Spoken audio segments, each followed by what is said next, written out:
That's not something, that there's a lot of research behind saying, you need to do it to do this, especially when we're focusing on the pediatric environment. But I tried to put some things together to kind of make you guys reflect on why you think that it might be important. So please feel free to interrupt me at any time if you guys have questions, or I definitely want your participation. So please feel free to participate. I did pull up the APTA's perspective. So this is what they say is the most important things about professional development. Continuing confidence through acquisition and maintenance of minimally acceptable standards of practice, to strive for achievement of advanced knowledge, skills, and abilities. Is it cutting off on yours? No, it's only cutting off on mine. Advanced knowledge, skills, and abilities for excellence in practice, and to support and advance the profession. So I think those are all like pretty basic, straightforward things that we would expect the APTA to say. So why is this even more important, at least in my opinion, in pediatrics and other practice areas?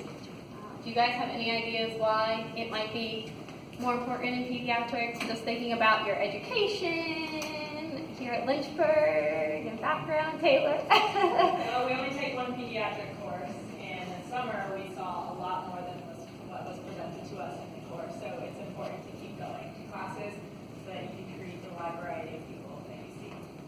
Absolutely, I would agree with that. Anyone else? Everybody pretty much agree with Taylor? Okay, that's fine. That's fine.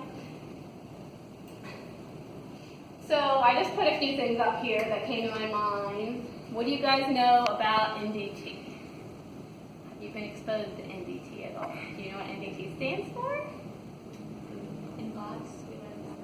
Okay. You got neurodevelopmental technique. Are you guys familiar with what it is? And Isn't it like a different course you have to pay to learn more about it? Yeah, so they have NDT certification, which is a very extensive course that you can do for several weeks in a row, or they have weekend courses that you go 1 weekend a month for 8 months or something like that. It's very extensive. But there are also smaller courses that you can go to weekend courses and stuff like that as well. But it's a handling technique that's meant to facilitate movements in kids with atypical movement patterns. So those kids with CP especially are going to be the big ones you're going to think of, those kids with atypical muscle tone. That's a huge portion of our population in pediatrics. So I don't think, the hands-on experience and learning different ways to help to use, your hands. That's what we do as PTs. We use our hands to, help these kids learn how to move using more typical patterns. NDT is a big one in the pediatric world that I think, certainly not everybody has taken courses in, but I think it's a good one that at least the introductory courses and getting familiar with what NDT is. The certification is a big undertaking and a big time commitment and responsibility, but at least getting your hands in and seeing a little bit of that. TMR, does anyone know what TMR is, other than Taylor? Who still only got a taste of it in the 8 weeks she was with me.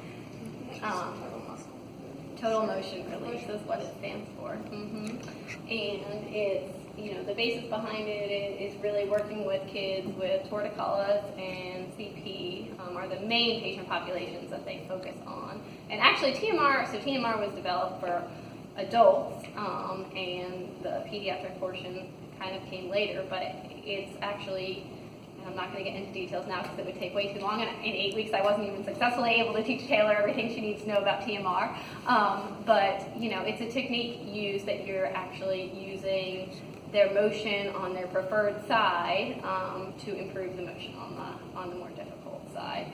And, it focuses a lot on the trunk. So with torticollis, what do we think of with torticollis? We think of a tight SCM, right? Is that what you guys learned in school? Tell me a few of the main treatment techniques that you've learned for tort.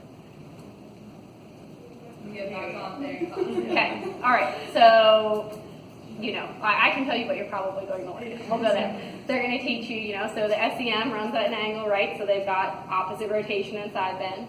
And so they're going to teach you to stretch the heck out of that kid's neck like this, and they're going to scream and scream and scream. And you're not going to be able to do it right because they're going to be like this, screaming and wiggling out of your arms the whole time, right? And, some kids, even that do cooperate with those stretches, I will tell you, don't get great results. So if you were to look at the trunk, which is a critical part, I think, in all patients, kids, adults likewise. If you look at their trunk, their motions in their trunk are also going to be asymmetrical. You think about your position in utero like this the whole time. Well, all I did was move my neck. But what did my hips do? What is my body doing? I'm rotating, I'm side bending. This isn't just something going on with their neck. Yeah, I mean, that's where the name came from. It's the sternocleidomastoid, but there's a lot more going on in the neck. And if you straighten out their trunk, their neck starts to go along with it. Much more comfortable treatment. The kids respond a lot better. Serial casting. You guys familiar with what serial casting is? Yeah. Yeah, it's just where you will continually cast further and further into a certain position to try to get the tendon lengthened. So like if you're doing the foot, you're trying to get the Achilles tendon to be able to like lengthen more so you can get more dorsiflexion. Right. And the Achilles would be where we see it most often used, at least in the pediatric setting. And this is something, these are the types of things that, like, your education in school is so, like, are you covering these things in school, really? That's kind of my point behind it. I'm not going to be able to educate you on everything you need to know in this 30-minute session. But, I'm just trying to give you some ideas and touches into different areas that really could be beneficial for you guys to learn and improve upon your knowledge before going into pediatrics. What about specific orthotics? What have you guys learned about pediatric orthotics? You've had your OP class? And you have a prosthetics and orthotics class as well, where it was just kind of general, like it goes for adults and for children. Okay. But do you guys know what the tailor don't answer? Do you guys know what these are? SMO. What kind of orthotic is that? Anybody? The SMO. SMO. Yeah. What does that stand for? Supramalleolar. Supramalleolar orthosis. By far the most common orthotic you're going to see in pediatrics, and very, very rarely is that even touched upon in school, and if it is, it's a quick mention. So usually it's not at all. So, we get the low-tone kids, that ankle pronation, this is a great alternative to an AFO, which is extremely restrictive. You guys, I don't know if you guys got the opportunity to put on like an AFO and try to do a floor to stand transfer, but for those of us that know how to move, you put one of those on and it's going to restrict your movement. So that's not something that we like to do. These kids already have movement disorders, then we put something on them. I mean, yeah, they need stability, but it's also very restricting. So an SMO is not preventing that tibial translation forward, it's keeping them, they're still able to move their knee over their foot and do those more proper transitions. So, and SMO is something that we use really frequently. So I think pediatric orthotics is another area that's really, really common. I mean, I would say half of my caseload probably at some point or another is going to need to do some type of orthotic. And I would say I prescribe orthotics a lot less than maybe some other providers because I don't like to over-restrict kids. So definitely an important thing. What about, like, if your kid needed a power wheelchair? Would you have the first idea of how to recommend all the component parts? Because you're probably going to have a list of, like, 50 or 60 items that you're going to have to justify on that 8-page LMN.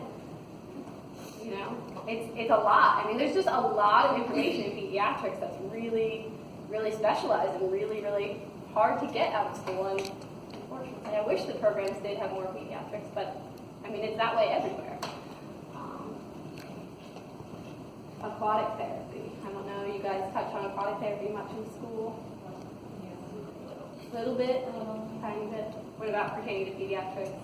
I have done it in a previous place that I've worked at, but not in school. Not really connecting about it. Yeah. Right. And just, so one of the best things about the water, usually aquatic therapy is done in warmer water, 92 degrees approximately, and kids with high muscle tone, hypertonia, their muscles are relaxing wonderfully in water, and they feel better, they calm down, they like to move different kids. Sometimes those kids that get very worked up do really, really well in the water. So that's another area that I think, if your practice has a pool, obviously if they don't, it's not as beneficial, but if they do, that's another area that is beneficial. Yes?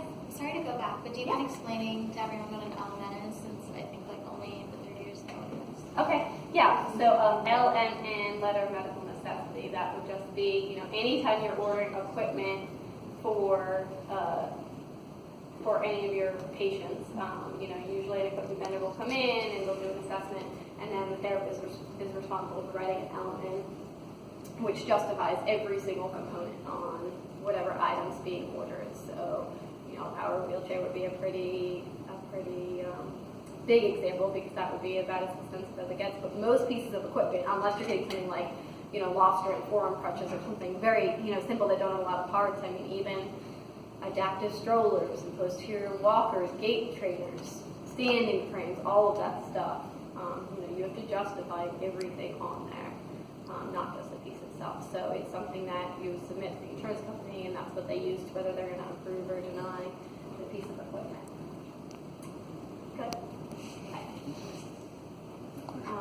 What about how physical therapy can improve feeding disorders? Any ideas? I know one of the kids I saw this summer had torticollis, and it was affecting their latch on, how she was able to latch for the mom to breastfeed. Absolutely, that's a great So we were example. able to maybe do a football hold instead of a Mm-hmm. hold here. So just PT can help with positioning. Absolutely, I hadn't even thought of that one. What else? Think about maybe a kid born really premature, maybe super low tone, aspirating liquids, which obviously is a problem. You may need to go on thickened liquids because of it, but can anybody have any thoughts? If you don't, it's okay. This is pretty available. So like sitting stability for them. Yeah, So so that- actually the muscles that control feeding and swallowing, and I will tell you, this is a really good thing to remember if you guys go into pediatrics, because you will see this time and time again, and the pediatricians don't know this. They do not know.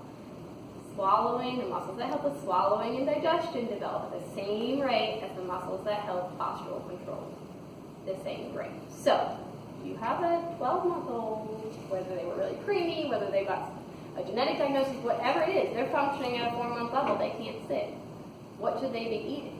They should be eating what 4-month-olds eat. They should not be eating chicken. They're going to choke on that chicken. More than likely, they're going to end up with aspiration pneumonia. And the doctors are pushing and pushing and pushing. The WIC offices are pushing. These kids should be off of formulation. They should be off of formulation. They should be eating real foods that you and I eat, just chopped up small. No, they can't. They can't control it. They don't have the strength. Those muscles are developing at the same rate. So that's one of the biggest. Taylor probably heard it 100 times. And some parents listen, and some don't as much, because it's really hard when you're battling what a pediatrician is saying. But that's one of the most important things. So getting their trunk stronger, working on that core strength, that can really help them be able to control and be able to eat, which is obviously one of the most essential functions of life. So, yeah. Is there a certain age you recommend them eating normal foods, or does it just depend on how their trunk muscles are doing? Yeah, I mean, it really depends on if they're typically developing strength or not. I mean, it's where, actually, Gerber has done a wonderful job. If you look at Gerber baby food now, it doesn't have ages on there anymore, which is awesome. I don't know if any of you guys, little nieces, nephews, cousins, it does not have ages. There's a picture on the baby food. Stage 1 baby foods has a picture of a child prop sitting. Stage 2 baby foods has a picture of a child sitting independently. Stage 3 has a picture of a child on hands and knees. That is where they should be. So that is awesome that Gerber has done that. It's still associated with ages. People still think, oh, they're 5, 6 months old. They're 4 or 5 months old, they can have stage 1. They're 6, they can have stage 2. But it's really more where they are developmentally that you want to look at versus an age. So Gerber is doing a fantastic job. The pediatricians are pushing it. They need to take a step back and look at what Gerber is doing, because they're actually doing a better job than some of the pediatricians that are pushing foods too early for these kids. And we kind of already touched on the ordering adaptive equipment that kind of overlaps with power wheelchair. So, just a few examples of some of maybe the more, I guess, specialty certifications or special knowledge areas that would be beneficial for you guys to learn about. So I'm just going to pull up a couple examples here. So you evaluate a 5-month-old baby, born 23 weeks gestation, just out of the NICU. They've been home maybe a couple weeks.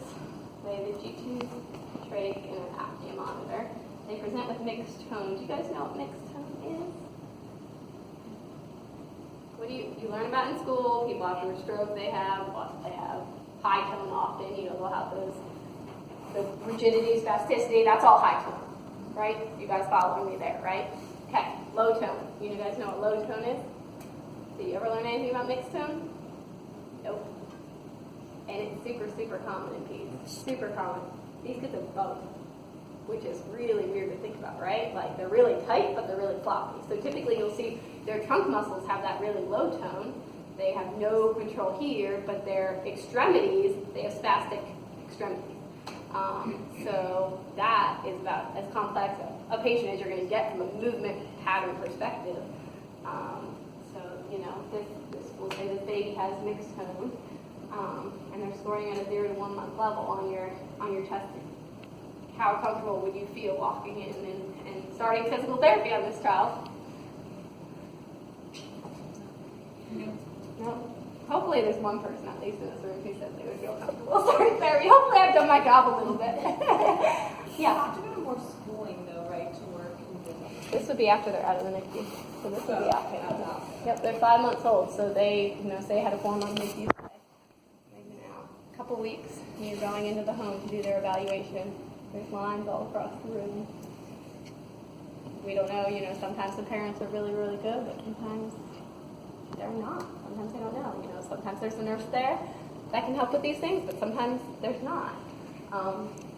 So, these types of kids that are more complex, either continuing education or working with, they have a lot of NICU courses or post-NICU courses that you can go to out there. They're not super common, but they do, if you're going to be working with that patient population, which is a huge portion of the kids that I see. I developed 2 sets of twins in the past couple weeks that are preemies like this. I've got triplets on caseload that are preemies, but it's a big part of my population, and I work in outpatient. So it's not, this isn't like I'm in a hospital working with these kids. They're home. So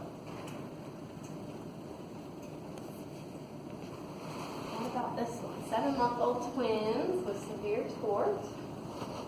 You've been treating them since they were 2 months old, so you've been treating them for 5 months now, and you've been doing traditional neck stretches.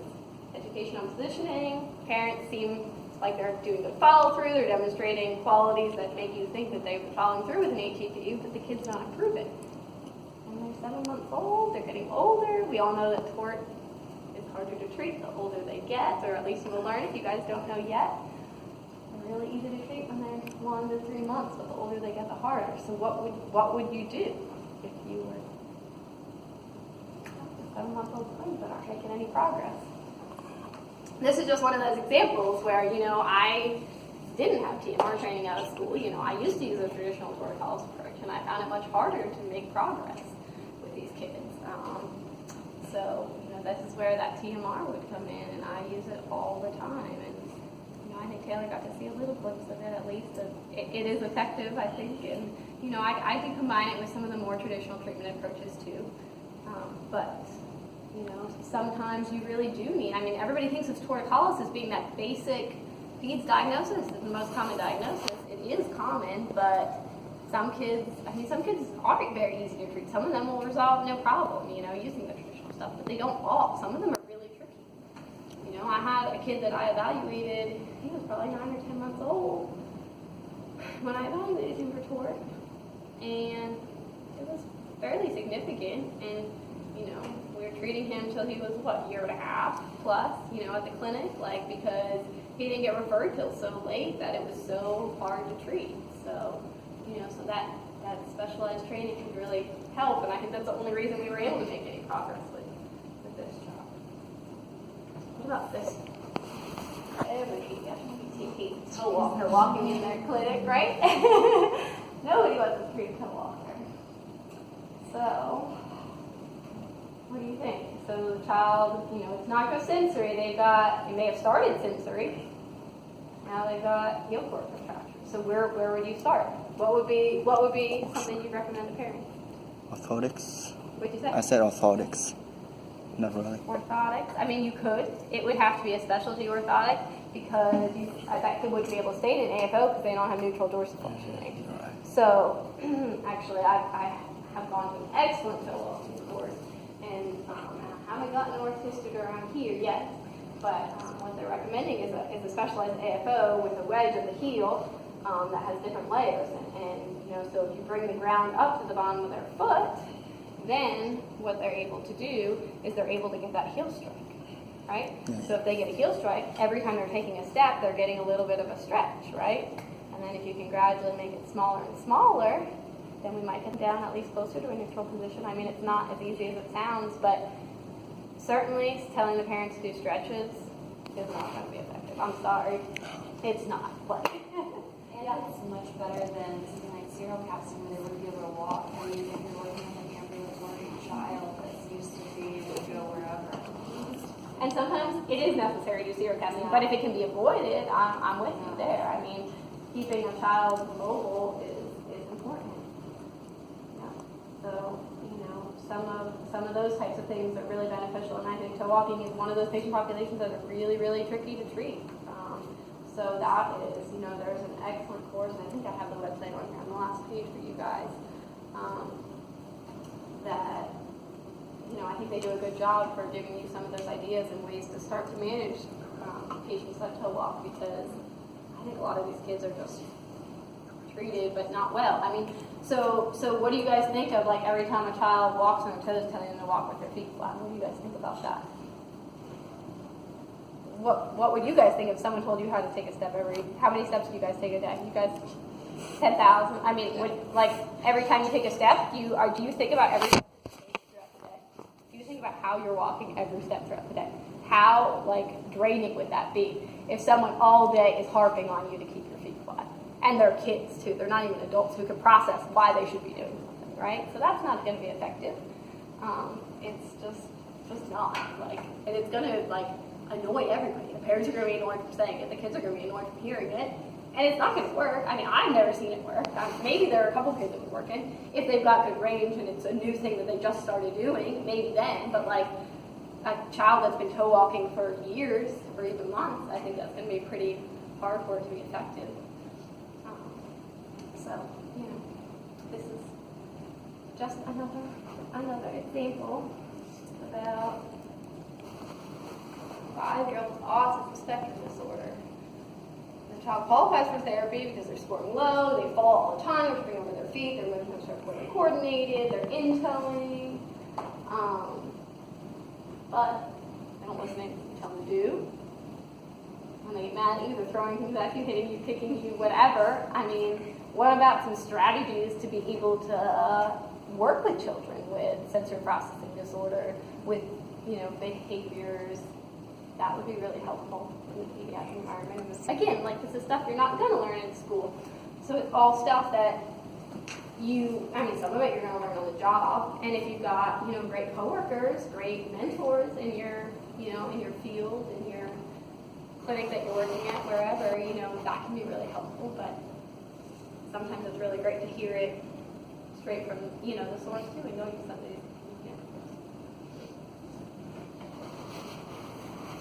So why is it so important? You guys, was that helpful? Just seeing some of those examples of some of those maybe, not even the most complex patients, because I think sometimes the most complex patients, we can manage those pretty simply. The really low functioning patients, maybe a child with really low functioning CP or, just type 1 SMA. Those kids, they're medically very fragile. They've, got a lot going on, but from a PT perspective, it's what we're doing: contraction management, positioning, that stuff I think you guys know how to do, because there's a lot of carryover there with adults. But some of these kids with atypical movement patterns, being able to manage those kids, I think, is the most challenging sometimes.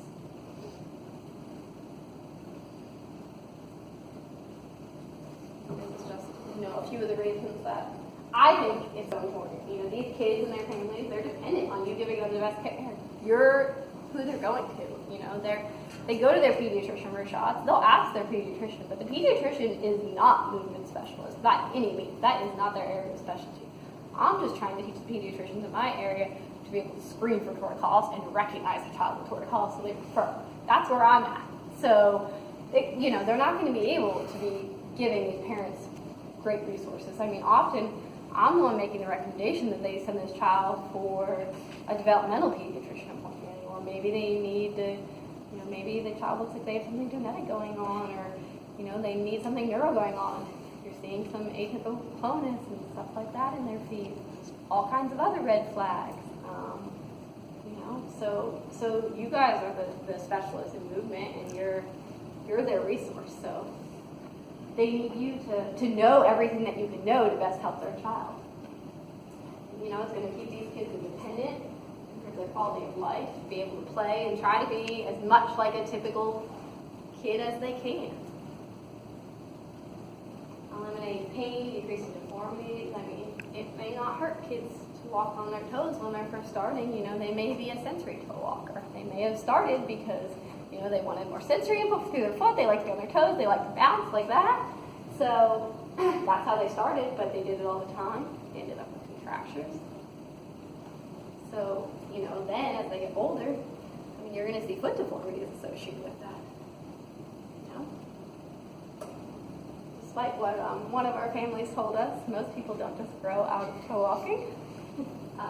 Little Taylor was with me. We had a 5-year-old boy come in. I know his parents aren't really concerned about the toe walking, but their doctor referred them to physical therapy. And Dad said, I'm not really that concerned about the toe walking. I grew out of it when I was 23. Yep. Yep. So yeah, but it definitely. Think about I don't know if you guys have seen it, but you definitely will start to see foot deformities associated with that really high arch. That their bony alignment is all crazy.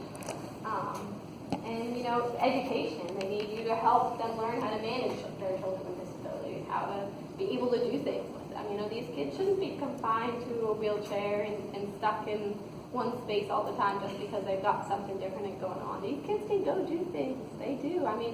There are a lot of places with accommodations now. You just have to find the right ones. So being a resource for the families. And also, why else is it important? It avoids frustrations for you. How frustrating is it to have a patient that you make no progress with month after month after month? If you know what you're doing and you can make progress, there's nothing better than seeing a kid progress, especially faster and better than you would expect. So, I think there's a lot of self-satisfaction associated with being really, really good at what you do and continuing that learning curve and continuing to do more and more for your kids as you're able to go to continuing ed courses. These are just some, and I actually printed out some copies. I printed out about 20 if you guys need more. I'm sure you guys can make copies, but I printed out just this last slide for you guys, just so you can see some of the different ones that I'm talking about today. Obviously, the ABCA, they're constantly updating their pediatric courses on there, but, I'm not seeing a lot of the courses on there that I found to be the most helpful courses. They definitely have good courses on there. I'm not saying there's anything wrong with ones on there, but a lot of these other courses aren't even on there, so you may need to look other places. Is where I'm going to actually have one more of this that's on yours that I didn't have on here. NDT Association, that's a great one. They got all kinds of courses. TMR, I included Gateways. That is Billy Kuzik. Are you guys familiar? Have you ever heard her name? She's a big wig in the PT world. She lives out west, and she's done a lot of extensive research on kids with CP and atypical movement patterns. And that's actually where I went to the idiopathic toe walking course. So they've got a great course on that, and they also do a lot of they do serial casting courses there. They do just different movement pattern courses. So that's a great website to check out. And I also put Think Body Therapy and Rehab Institute on yours if you guys are interested in stuff like that. So you guys can take and pass. Probably enough. Yeah, I think. Thank you. Hold on, let me give them one more. Questions? Thoughts? What would you recommend, one of the first classes, CEUs you take as a new grad if you want to work in outpatient pediatrics or something? I think it would depend what your clinical was in and what you felt were your strengths coming out of that pediatric clinical that you hopefully all have if you want to do pediatrics, fingers crossed. But I would go, and it also depends on the kind of patients you're seeing a lot of, but my first jump to courses would probably be a walking course if you're seeing a lot of those outpatient kids that are coming. And that one on there that Progressive Gateways does, Billy Kasikas one that developed it, but the lady that teaches it, I can't remember her name, she is a wonderful teacher and instructor. She teaches it, I think, every time. And she does come out here. I took it in Charlotte when I took it. So she does come out, just it's not like all the courses are, forever away. You're going to have to travel a little bit to get good courses. But I would say that would be one. If you have a lot of torticollis kids, like if you're seeing early intervention patients, I would go that TMR route. I will say that